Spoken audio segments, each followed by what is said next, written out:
Welcome to All Things Moore County, Moore County's weekly radio show highlighting the many facets of the Sandhills.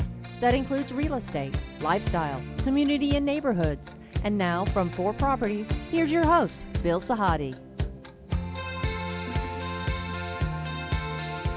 Good morning and welcome to the talk show, All Things Moore County. And good morning, Dorothy, and a belated Merry Christmas to you. Thank you, Bill. Merry Christmas to you, too. I hope you had a relaxing day yesterday. I did.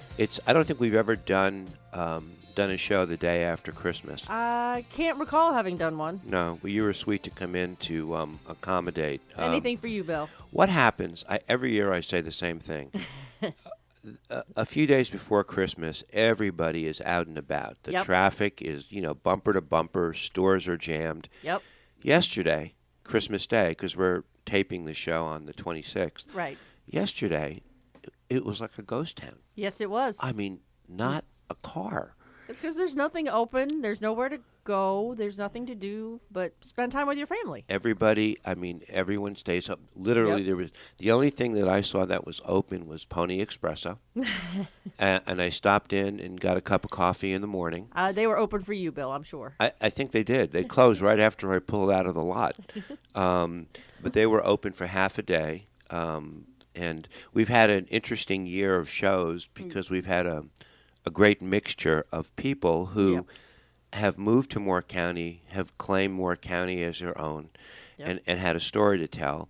And then we've also had a healthy dose of Moore County natives who either have always been here or who have returned and come back.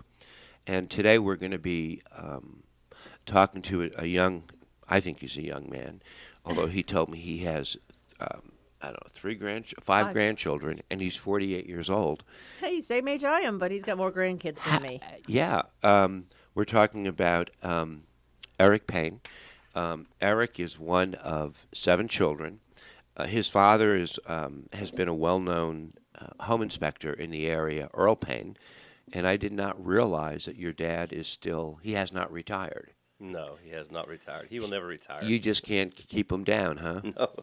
You guys grew up pretty much around the corner from where I live. You're on Highland and Pine Grove. That's in Pine Grove. Yeah. And I've watched that house over the years. How long has it been since you lived in that home? Oh my goodness! I guess it's been 30 years. 30 years. Yeah, so since it's been I lived a while. there. Mm-hmm. You guys did some work to it. I remember seeing your father there, maybe back in the early 2000s, and I don't know if he was doing an inspection for somebody. I don't remember how long ago it was when they moved out, but yeah, I moved out when I was 18. So they might have sold it in the early 2000s. So you're one of 7 children. One of 7. And you and most of your family lives here in the area. Everybody still lives right here. All of my siblings, my nieces and nephews, my children, my grandchildren, they all live right here in Moore County. That's crazy. Yeah. So your dad he's sort of the patriarch and the matriarch of the family, is he not? Yeah. And he's doing well? They're doing very well, thank you. Yeah. So of the 7, they're just 2 boys and 5 girls. Yeah. And I don't know. I know your sister Elizabeth. I haven't seen her in a while. Your brother Micah, and of course your dad. But you grew up here. You never left and came back. You've just lived here most of your life. I lived in Charlotte for 4 years to work. Okay. Around the late 1990s, early 2000s. Yeah. All right. And moved right back. Mm-hmm. What took you to Charlotte? Work. Okay. Yeah. So you have a story to tell that will probably educate a lot of people that because like me included, there's been so much, the world is on fire in a lot of ways, and you have spent a lot of time, I guess in the last couple of years in Ukraine. Almost 3 years, yes. 3 years. Yeah.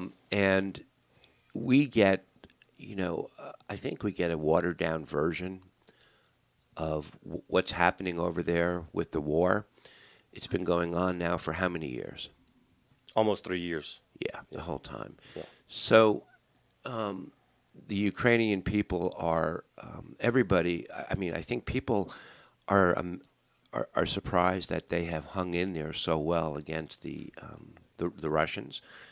I think people thought it was going to be a much quicker conflict, but they have shown a lot of heart, a lot of grit, and you have had a bird's eye view firsthand of what's truly going on over there, huh? Yes, absolutely. You know, Ukraine people are very amazing people. They're humble people. Yeah. They're very hardworking people. Yeah. They're very hospitable people. They are going to help each other. They're going to give to someone else before themselves. And as an American, they treat me like an American. They treat me very well over there. But they're resilient people, very resilient. You know, and I just. There's a lot of politics involved, which will hopefully stay out of a lot of the politics today. But I think one of the saddest things in the world today is misinformation. Yeah. So we have a world of misinformation. We have a world of lies. We have a world of two sides of a story, and sometimes neither side is even true. So what I've seen over there is a lot of simple people just like you and me, Bill. Right. People just normal people, and that are being attacked personally. They are the target, not the military. So there's military fighting military, but we're people who are just innocent people who are being attacked every day, and it's been something else to see. You know. Take me back before 3 years ago. How did you evolve to a point where you've been spending all this time in Ukraine, and to tell me how that whole story started? Well, you know, it all started with God, Bill. You know, God changed my life, and I gave my life to Christ years ago, and my kids grew up, and I had an interest in serving God with the rest of my life, but I wasn't a preacher. I wasn't a singer. And but I always had a desire to help people. I love helping people. Right. And so this desire grew and grew in me, and until it was like a fire inside of me. And it wasn't an emotion. It was something that was happening with me. I had boats and motorcycles. I went offshore fishing a lot, and I hunted and fished with my boys. I was just an American guy, you know, just did all the things that we all like to do. And but this desire started in me to want to help people, serve God somehow, but I didn't know how. And it grew to the point that I really didn't care about my boats and motorcycles anymore. I didn't care about the corporate life, the paycheck. And I decided that, you know what? I'm just going to do it. I'm going to sell everything I have and spend the rest of my life serving God, helping people. And I did not know what that looked like. And so I announced it to my family in December of 2021. And I'm glad all this happened before the Ukraine war started, so people didn't say, oh, this was an emotion because of the war. No, it happened December 2021. I told my family I'm gonna be going into missions or serve God full time somehow. And they said, well, where are you going? I said, I don't know. They said, what are you going to do? I said, I don't know. They said, when are you going to go? I said, I don't know. I didn't understand it all. But in January 2022, I did sell everything I had on faith that God had something for me. And in February, the war started. And so that's kind of the transition from being a builder in this area to laying it all down. But I knew my kids were grown. They had good jobs. They're in church. Everything's solid. I was free. You know, I didn't feel like something was holding me down or holding me back. So it was a perfect opportunity to step out. You know? So you're probably way more qualified to talk about the injustices that you've seen. You mentioned earlier about the misinformation and what the Americans get through their news channels and mediums is misinformation about what's really happening over there. Well, yes, you know, we have it's hard to know which direction to go with this comment because there's so much that can be said, you know, without getting too political on one side or the other.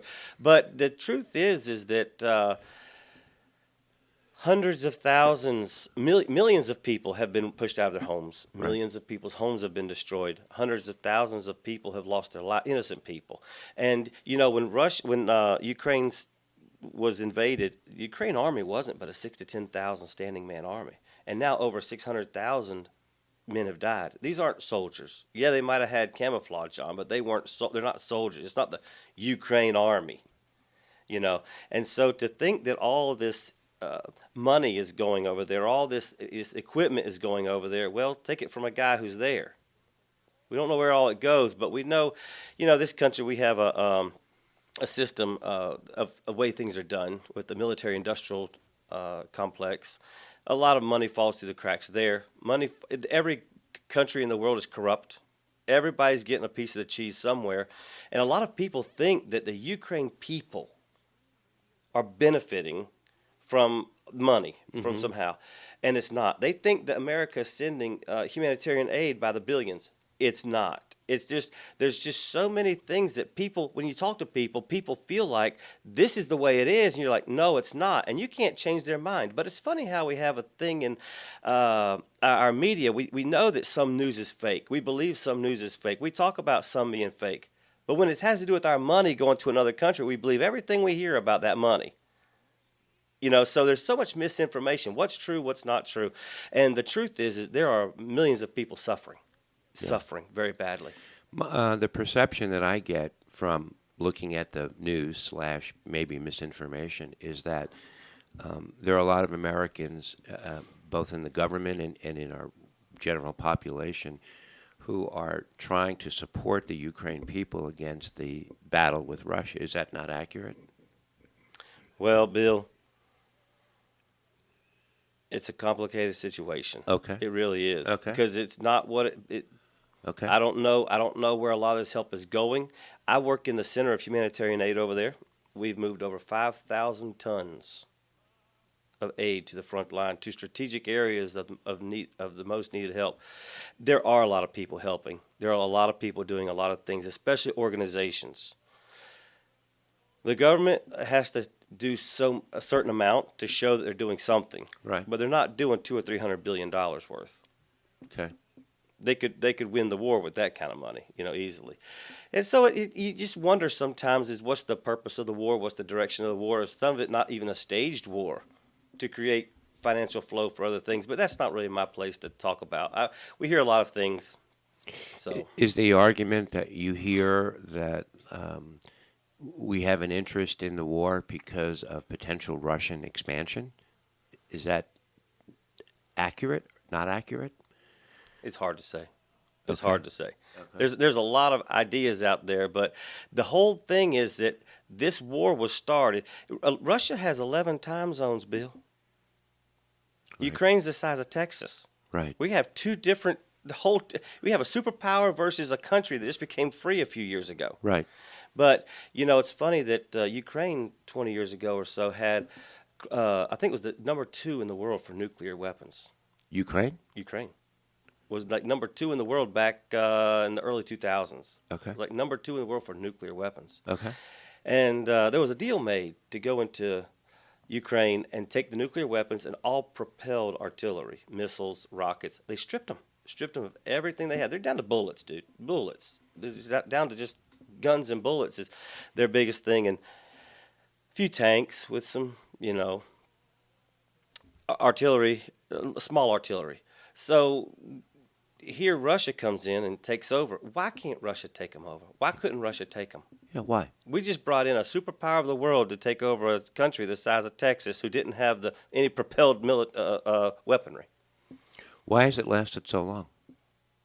Well, I have a lot of personal opinions on it because I live with the people. I know a lot more of the history over there with some of this stuff, and it just seems to me there's just to me it's so much staging in it because of the amount of money you can raise with a war, the amount of money that you can raise for maybe agendas or what's the word I'm looking for, Bill? Like projects that maybe Congress or the government wouldn't fund. But now they will. But now it can be funded through, wars make money. You know, makes money for people, makes money for a lot of things. You know. I have so many questions to ask you. We're going to come back in the second set and just continue the conversation. my guest is Eric Payne, talking about his time in Ukraine and trying to put a reality on what's going on over there and what we perceive here in our country. This is Welcome back to the second set of All Things Moore County. We're speaking with Eric Payne about his involvement, a 3-year involvement here in Ukraine.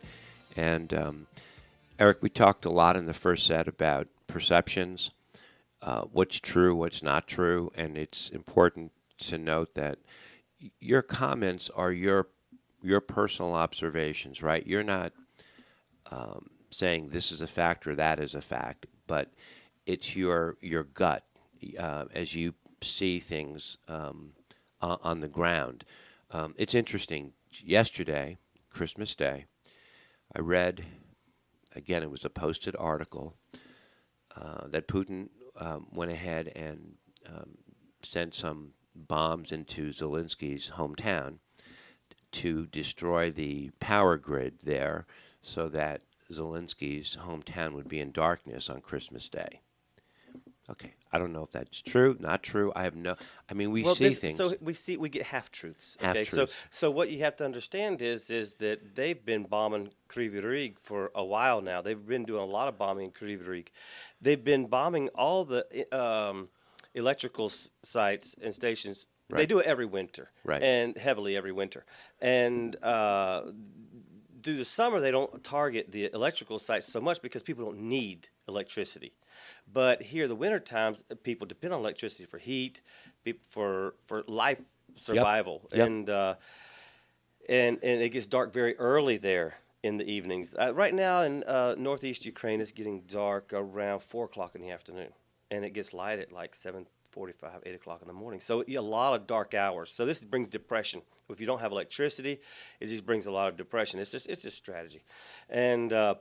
But they're bombing out they just bombed this past week out in Ivano-Frankivsk outdoor. They're bombing all over. So what Ukraine does is they patch up this electric grid system best they can, and they share electricity around the country. So you might only get 4 hours a day or 2 hours a day. But a lot of times when news comes out, they hit a power grid over there. They're trying to put the lights out there. The lights have been out. Yep. The lights have been out. They just continue to destroy this system. Okay. Your observation. What do you think Russia's end game is? Bill, we're going to go down a rabbit trail on this if we're not careful. But I mean, I'm asking for an observation, not a fact. I don't know. I see a lot of things, and I can be a conspiracist a little bit sometimes, Yeah. I just don't believe that Russia. It's Russia's desire. I don't think the whole thing was Russia's desire to take Ukraine. I don't think that was the whole purpose. I believe there's a whole money scheme behind it. People know how to make money off of wars, how to create wars, because if you look at the way Russia came in and came across Ukraine, and got pushed right back into Russia. Right. A country who didn't even hardly have an army. They're pulling together. They're getting their brothers and sisters and whoever, and they're starting to hand guns to civilians just so they could thwart off the Russians as they come to town. Russians are all over the country. They're taking over everywhere, just bombing everything, raping and killing people and just causing havoc, creating fear. But they get pushed back into Russia, into the far east of Ukraine, and held there for 3 years. Right. And people say, because U.S. sent so much stuff, we don't even want to go down that road. You end up with M1 Abrams that are stripped out, don't have any defense systems on. Bradleys that are broke down and don't have defense systems on. Mortar tubes that show up bent. I mean, you have stuff that we wouldn't fight with. It's like something from an old Fort Bragg auction. But there's something going on, because how are they held neck and neck back there? Yeah. But one of Russia's strategies is to sit there and just bomb a city until they turn it into rubble, and they take that one. They move forward, they take the next one. But the front line is around 700 miles long. There's 70 to 80 battles a day between military on the front line. And all the while, they're sitting there bombing into Ukraine, along villages and cities along the front lines, 20 miles in, 50 miles in, and halfway across Ukraine, 3/4 way across Ukraine. And people hear, a rocket hit Kyiv last night. Yeah, but they sent 75. So we have helped them with a lot with air defense systems. We've helped them with a lot of stuff over there. Americans. have. Americans, yeah, but so has Sweden, so has Germany, so has Poland, so has many people, and it's hard to say who's helped the most. I believe American on paper America has, but I don't know necessarily that in practicality that America has been. There's something going on to where this thing is held in a weird stalemate kind of. It's not really a stalemate. Russia's creeping along, but how does an army who has stuff that's they don't have the equipment to fight a superpower and the knowledge. So is Russia using the war to fund? Are they trying to raise monies from the east while Ukraine trying to raise monies from the west? I have no idea. Okay. I have no idea. I'm Yeah, we're all searching for answers. I do know what I see. I can say what I see. Okay. And I do see what equipment shows up on the front. I do see what, Okay, let's use one more. Let's say the president of the United States, this is a fact, gets up and says we've given $10 billion into humanitarian aid. Now, maybe people need to really we talk about numbers all the time, millions, billions, and trillions all the time. Sometimes we need to sit down and understand how much $1 billion is and what humanitarian aid is. So humanitarian aid in the way of food usually is flour, oil, rice, noodles, this basic type of survival food. Yep. Have you ever thought about how much $1 billion worth of rice or $1 billion worth of flour is? And you take $10 billion. I work in the center of humanitarian aid over there. I know about all the resources for humanitarian aid. I have a 10-ton truck. I hauled over 5,000 tons at the front line. You would think I would see something. Okay. And? Out of $10 billion. So where's the $10 billion worth of humanitarian aid? It goes to Ukraine. If someone who works there's no answers to things. So people can say anything they want to say. But I'm telling you what I see or don't see. So I don't have the answers to anything. But it's just hard to have the answers for things. Because what everybody believes is what the president said. I sent $10 billion worth of humanitarian aid to Ukraine. But it isn't just humanitarian aid. It's also military equipment. Well, they said they sent $200 billion worth of aid. So I'm just taking humanitarian aid for an example. If we sent $10 billion, why does somebody, an American who works in the middle of humanitarian aid over there and hauled 5,000 tons to the front line, hasn't seen this $10 billion? We'd be swimming in rice over there if we had $10 billion worth of humanitarian aid. The organization that you head up, tell me about it. Okay, so I went to Ukraine, Yep. and I went into Ukraine and started working with this family. Their father had built they had 13 kids, and the mother and father had 13 kids, and the 13 kids are all grown, so they're all adults. And the mother and father around 70 years old. The father in his lifetime had helped to build 30 churches in East Ukraine. So he was in direct contact with people along the front line early in the war that needed help. This is what's going on in our area. This is what we need. So it was kind of a miracle the way I got connected with this family. And we started taking food into East Ukraine. My first trip was to Kharkiv. I didn't know where Kharkiv was on the map. I mean, I might have heard the word before, but I didn't know where Kharkiv was. We came into Kharkiv that night, and it was overcast skies. And it was that evening. It was overcast skies, drizzly a little bit, and Russia was bombing all the apartments, the bazaar, grocery stores, churches. Every school in East Ukraine's been bombed. Every school. They just bombing the people, the places that you would go with your family tomorrow. So, but you were talking about Christmas morning being a ghost town. I always think of that, and I've used that expression when I came into Kharkiv. It looked like Christmas morning. There wasn't a soul. This city has 1.5 million people in it. Right. But you didn't see a soul. Right. It was like apocalyptic. And since it was raining and overcast, there was a lot of ash and smoke in the air, and it just smelled this like war. Right. And we got to the church to unload our vans of stuff, and the pastor grabbed me and said, "Let's go look at some places." So it took a couple of us, and we started driving block to block. And we'd drive a block, and we'd stop, and we'd listen. Boom, boom. You could hear where the trajectory was of what was the incoming. And we could see the apartments that were just still smoking from being bombed that day. You could see so much destruction. And I thought we were going to leave that afternoon. And but they said, "No, we're going to stay tonight." We stayed in an apartment right next to a block of apartments that had just been bombed. So I was starting at this point. I hadn't been in Ukraine hardly 24 hours, maybe 30 hours. I'm in Kharkiv already, under attack, and we're going to stay for the night. I was kind of caught up in a little bit of a surprise. I wasn't scared, but yeah, I just had to laugh. Well, what did I get myself into? I didn't know where this journey was going to go. And the next morning we got up, it's just daylight, and it was still overcast. It was still raining. And we went back to the church to get our other vans, and the sight I saw that morning, Bill, changed everything. I saw thousands of people in the street. I saw mamas holding hands of little children, old people, young people, handicapped people, waiting for the food that we had just brought. Not a car in sight. Everybody walked. Still bombing. The bombs are landing around in the city. A rocket hit a house 3 doors down from the church. I said, I've got to help. These people are out in the cold, standing here, waiting for what we brought. And there's a need. The organization that you have, does it reap any? I mean, you have to raise monies to be a provider or supplier. With all the aid that has human care aid, does any of that come your way? Yes, I've contacted and made friends with a lot of resources over there. Okay. So the money we have been able to take in pays for fuel to get stuff moved. It pays for all the different things we do to help people individually over there. So at first we were buying some food and supplies, but now we've been able to contact enough resources to where we're able to get our resources for free. It's a matter of cost of moving them. And then, of course, as we'll get into, I'm sure, more things that we're doing with orphans as we feed orphans and families with children, fatherless kids, and now we're trying to start camps. We've started camps for get some of these children off the front lines and out of that war zone, and also safe spaces for these families, for these moms with children. When are you returning to Ukraine?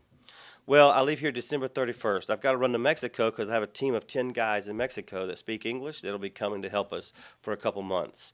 So I got to run to Mexico and kind of brief them on what they'll be coming into, and then be going back mid-January into Ukraine. How long will you be there?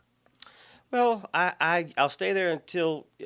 Sometimes it depends on how the money's running. Sometimes every 6 months to 8 months, I've got to come home and talk about things, talk to churches, talk it up. Because when you go over there, sure, you talk to people on the phone, you try to put some social media stuff up. But when you're not standing in the church talking about it, and you're not in town talking about it, you're not the face of fundraising. People just. The need goes away, and the need doesn't go away over there. Right. I mean, every day people are being bombed, and every day people are being pushed out of their homes. And it's not just a one-time evacuation. As Russia moves on, as they change their positions, that just pushes more people and continues to push more people. Okay, let's come back in the third set. Eric Payne is our guest, and his foundation, his organization, has been providing aid to Ukraine for the last 3 years, and you're heading back there in about a week or so. This is All Things Moore County. We'll be right back.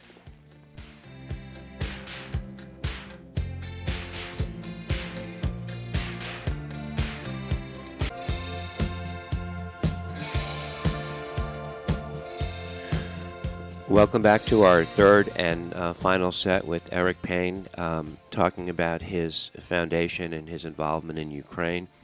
And before I ask you a couple of specific questions about your organization, which I want to do this set, I have to tell you, and just listening to you these first two sets, I don't trust anything I read. I don't, and I'm confused. I feel displaced. The press has a way of presenting. It's an East versus West situation. You're kind of throwing some water on that fire a little bit. I don't know what to believe, and it's very confusing to me, and I don't like that I feel that way. The worst thing is that you can't trust the free press, and there's something else going on that you're intimating throughout the conversations, not in what you're saying, but what you're not saying, and it makes me uneasy. I want you to talk a little bit about your organization. It's called Servants for His Kingdom, and I want to know what what you have done in these first 3 years, what you're planning to do, the type of teams that you've built up, the organization that you built up, and if people want to, reach out and donate some money to your cause because it goes directly to the cause, correct? It does. 100%. Yes. Yes. So, servants for His kingdom. Yeah, service for His kingdom. When I came back after the war started and I went over there, I worked for a couple months and I came back home to talk to my pastor, to kind of raise some money, and I started an organization and built a team here with Jason Trudell and Joseph Druther, some different people in town here, kind of some of our board people. We have several people from town here on our board, and just to help organize organization. And to help get all the paperwork done. So we're a registered 501c3. We're also registered in Ukraine so that we can have bank accounts there. We can legally work as a humanitarian aid organization over there. And, it's funny how you can try to go one direction and nothing works, or you can try to go one direction and everything works. Remember I said at the beginning, maybe I didn't say this, but when I decided to go, I said, God, if you don't want me there in Ukraine, send me home. If you want me there, open the doors. And Bill, I went to a place I didn't know the language. I didn't know where it was on the globe necessarily. I didn't know any city there. I didn't know anybody there. This woman just out of the blue called me and said, I heard you were around and you're an American, a Christian. She spoke English. And she said, will you help us? And I started working with them. And this led me to meet a lot of people in East Ukraine, a lot of chaplains, a lot of pastors, because the best people to do the work to help people in different areas are the local people, chaplains and pastors. So I've become a volunteer chaplain for the Ukraine military. And as we take food into these areas, we work with the Ukraine military administration to find pockets of people who are in the most need. We don't just pull into a town or a village and park the truck and say, free food. No, we strategize who is in the most need. Maybe there's people who just come out of a nearby area and are trying to find housing. They just don't have. They have the bag they're holding in their hand, and there's millions of people like this. But you have to find people who are in most need. And the thing about it is, it's very hard to help these people. I've gone into different areas, very difficult areas, where Russians are on the other side of the river and they're watching this village. I can't take my truck down into that village with our teams and ask 100 people or 300 people to gather by the truck. We would be dead. We're a target. That's what they're looking for. I mean, people say, well, I don't really believe they're targeting the people. They say that they bomb a house or they bomb a school because they believe the Ukraine military is living there or based there. Bill, they'll fly a drone over with a grenade and drop it on 4 grandmas. This is what they do all day, every day. They are attacking the people all day. They'll bomb a school full of kids. They do it. So we've had to park the truck 2 kilometers northwest of the town, ask somebody in the town with a tractor and a wagon to come out of the city, out of the village, come up there to meet us somewhere in a disclosed location, and we load food from the truck to the tractor and take it back in. Some days, if we're going to areas, we have to go make sure it's a cloudy day so that drones don't see us, because it's all surveillance by drones and everything. So we have to strategize some of our help because we're working so close on the front lines with people who are affected the most by the war. And but the same thing goes for areas that are 5 or 10 miles from the front line. They're still very heavily affected. Families are affected, and it's just sucking the economy is already drained. They're already taking everything these people have from them. So there's just a lot of needs in various different areas. What's the medical community situation like in Ukraine? Well, every hospital is slam full of soldiers. You might have 600,000 dead ones, 500,000 or 600,000 dead soldiers, but you have hundreds of thousands that are in hospitals. All the hospitals are full of guys without arms, without legs, with a lot of damage. And there's some organizations over there that are really going over there with the one intent, and that is to train people on first aid medical, just how to use the tourniquet, how to bind up a wound to get to a place where someone can actually help them and work on it. So that's a big help because you have all these thousands and thousands of soldiers coming, and they don't have training on how to help each other if they get shot or something. So there's been a lot of organizations doing this kind of stuff too to help with this. But the medication is very low. You go into a hospital room, you don't see IV poles and computers. You see 6 beds, of guys that are just wrapped up. So it's like you went back to the 40s or 50s, something you see in the movies, from back then. Very simple, basic medical. But they've used me in my truck to go and restock hospitals on the front line because these hospitals keep getting bombed and the stuff keeps getting ruined. So to get more stuff out there to help them, nobody wants to drive it. So we've been able to help restock these hospitals. All of this that you're describing, to what end?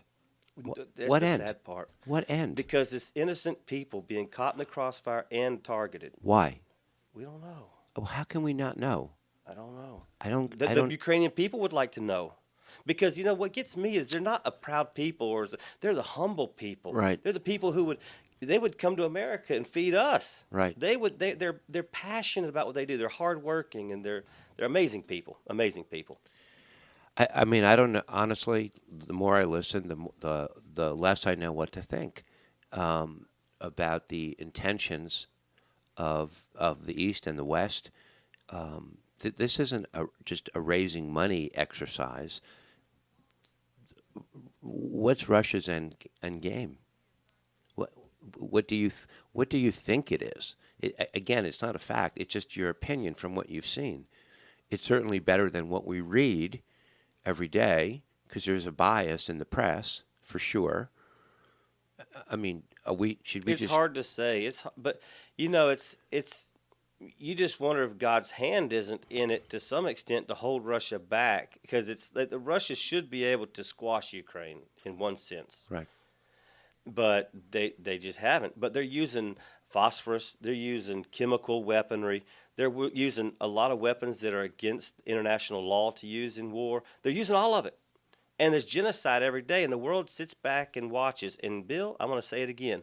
The world sits back and watches.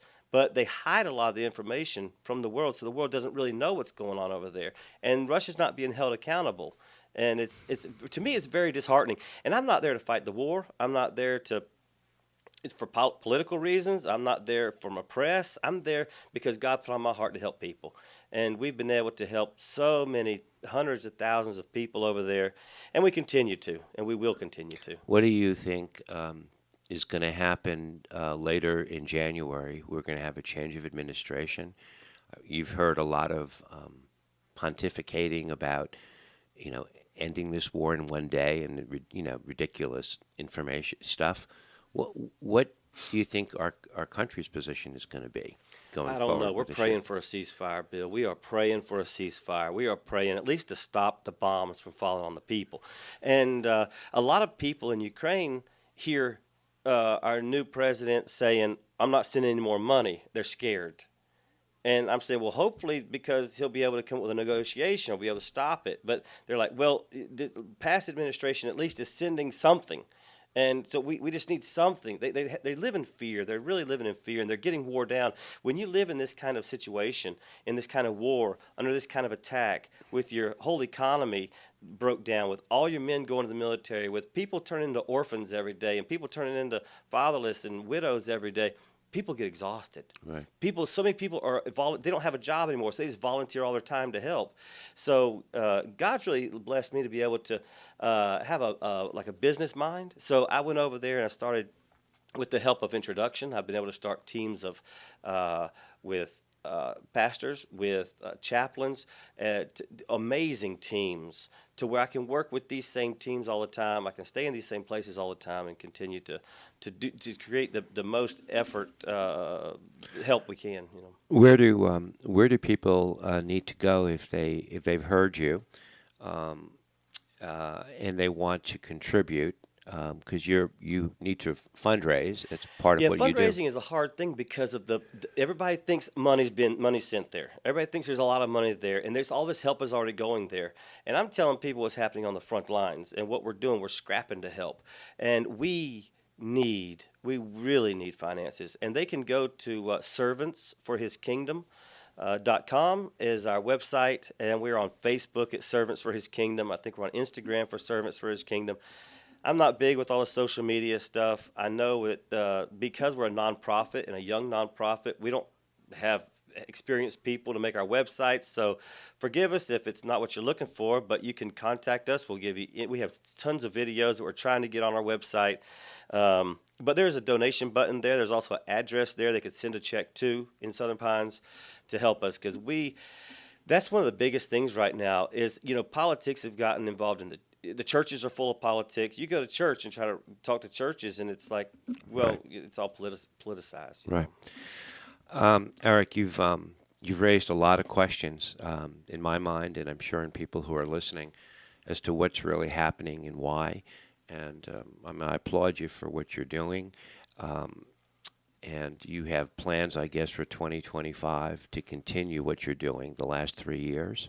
Absolutely. We continue to plan to help get food to the front lines.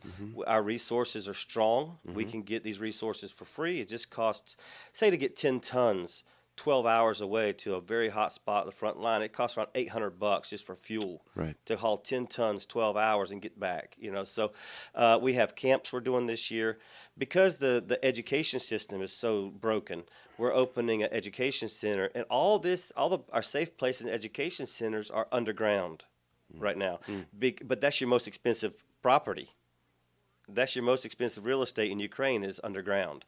So we're hoping for a ceasefire to be able to come above ground to be able to, work with these people. We continue to, over the next few years, as many years as possible, to continue to have camps for these kids. There's going to be so much mental work for these kids who grew up through COVID a couple of years and then years of war. They have no normal childhood. So we want to be able to continue to work with them and help as many ways possible. I appreciate you coming on. I appreciate you talking about your mission, and I will, just as a result of listening to you, I will look at everything that I read with a suspicious mind. It's sad, isn't it? It's really sad.